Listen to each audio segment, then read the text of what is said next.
जैसे संध्या काल में लगाया गया दीप मानदेह नामक असुर का संहार कर देता है। प्रतिदिन एक नियम बनाकर रखना चाहिए कि रोज शाम के समय पर अपने घर में प्रदोष काल के समय पर एक दीप जरूर लगाना चाहिए।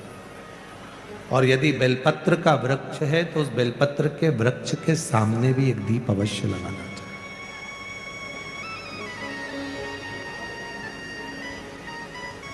6 महीने में, 3 महीने में, 2 महीने में, 1 महीने में ऐसा नियम बनाया करो कि मुझे बेलपत्र की पूजन करो।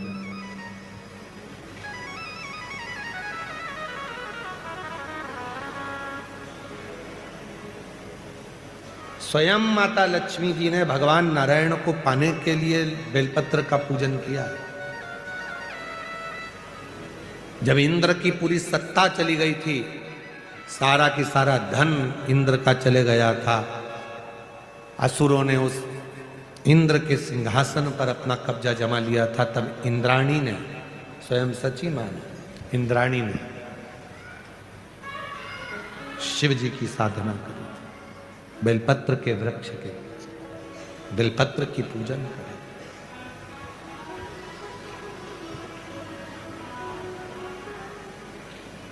कभी दिल कर जाए तुम्हारा तो कभी महीने में, 1.5 महीने में, 2 महीने में बेलपत्र के पेड़ के नीचे जल लेकर बैठो। बेलपत्र के वृक्ष के नीचे दूध नहीं चढ़ाना, बेलपत्र के वृक्ष के नीचे दही नहीं चढ़ाना, शहद भी नहीं चढ़ाना। बेलपत्र के वृक्ष के नीचे जब आप बैठते हैं, बेलपत्र पूजन का एक विधान होता है कि जब हम बेलपत्र की पूजन करते हैं तो 2 कलश पानी के भरे हुए, एक अपने सीधे हाथ की ओर, एक उल्टे हाथ की ओर रखा जाता है। पूजन की थाली बीच में रखी जाती है। 2 बत्ती का, लंबी बत्ती का, 2 बत्ती लंबी घी की जलाई जाती है। लंबी बत्ती बेलपत्र के वृक्ष के नीचे 2 बत्ती लंबी जोड़ा बनाकर उसको जलाया जाता है। फिर दोनों हाथ में कलश में जल है, बेलपत्र के वृक्ष के नीचे दोनों हाथों का जल धीरे धीरे शिव जी का स्मरण कर कर, नारायण लक्ष्मी का स्मरण कर कर, मां आदिशक्ति गौरा का स्मरण कर कर, रिद्धि सिद्धि गणेश का स्मरण कर कर उसको चढ़ाओ। प्रार्थना करो, विनय करो, मेरे जीवन में बहुत कष्ट है, उसको मिटाना है आपको। शिव आपसे प्रसन्न होते हैं, वैसे मेरी जिंदगी भी प्रसन्न करना है आपको। जल चढ़ाकर दोनों पात्रों का थोड़ा थोड़ा जल कलश में बचा लेना है, पूरा पात्र खाली नहीं करना है, दोनों को वापस रखना है।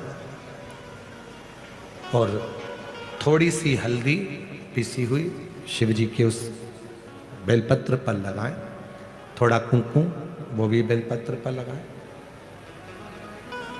7 दाने अक्षत के, केवल 7 दाने अक्षत के बेलपत्र को छुआकर अपनी थाली में रख लें। घर पर जब जाएं तो वो 7 दाने अक्षत के और बेलपत्र के वृक्ष में जो चढ़ा हुआ थोड़ा सा जल बचाकर लाए हो, वो घर में छींट कर 7 दाने पूरे घर में डालना प्रारंभ करें। महीने में, 2 महीने में, 3 महीने में एक बार करिए। जीवन में किसी के आगे हाथ फैलाने की जरूरत नहीं पड़ेगी। इतनी संपदा बाबा, इतनी संपदा बाबा। बेलपत्र की महत्वता को लोग जानते नहीं है। एक प्रदोष की महत्वता, एक बेलपत्र की महत्वता। अभी हमने पहले भी कहा, एक कथा प्रदोष काल की रह गई है। एक बार हम दिल्ली बाच रहे थे पर वो पूरी नहीं हो पाई क्योंकि पानी आ गया था। हम प्रयास कर रहे हैं उस कथा को कुबेरेश्वर धाम पर, क्योंकि उसमें प्रदोष काल की कथा में टेंट नहीं लगता। वो प्रदोष काल की जो कथा होगी सीहोर कुबेरेश्वर धाम में, उसमें टेंट नहीं लगेगा, उसको खुले मैदान में बांचना पड़ता। आप और हम सब खुले मैदान में बैठकर प्रदोष काल में उस कथा को सुनेंगे और उसमें प्रदोष की महत्वता को जानेंगे।